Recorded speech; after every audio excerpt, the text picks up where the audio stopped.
তো ফাইনালি আমরা চলে আসলাম রাতারগুল চৌরঙ্গি ঘাটে আর ভাড়া করলাম নৌকা। তো নৌকা ভাড়া 750 টাকা আর সরকারি ফি সহ মোট 800 টাকার মতো নিল।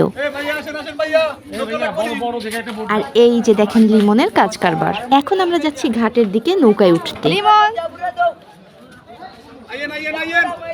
ছেলেরা আমাদের ভিডিও করবে তা না। হ্যাঁ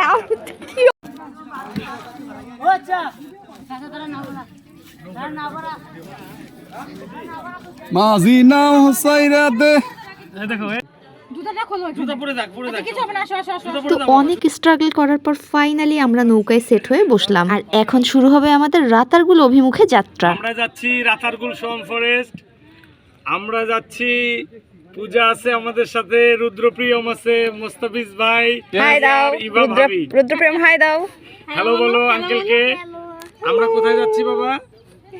রাতারগুল সোয়াম ফরেস্ট। আমরা কোথায় যাচ্ছি? সাদা পাথরের পরে। আর আমাদের সাথে পাইলট আছেন। পাইলটের নাম নিঝুম। নিঝুম রাত না নিঝুম দিন? নিজুম দ্বীপ। নিঝুম দ্বীপ। ওকে এভরিবডি, রাতারগুল যাচ্ছি। Will enjoy. আমি তো ভাবছি আমিও তো ভাবছি কি সুন্দর লাগতেছে। একুল আর অকুল যাবো রাতারগুল। হ্যাঁ বাবা ছাতা নিচে আসো। ওকে।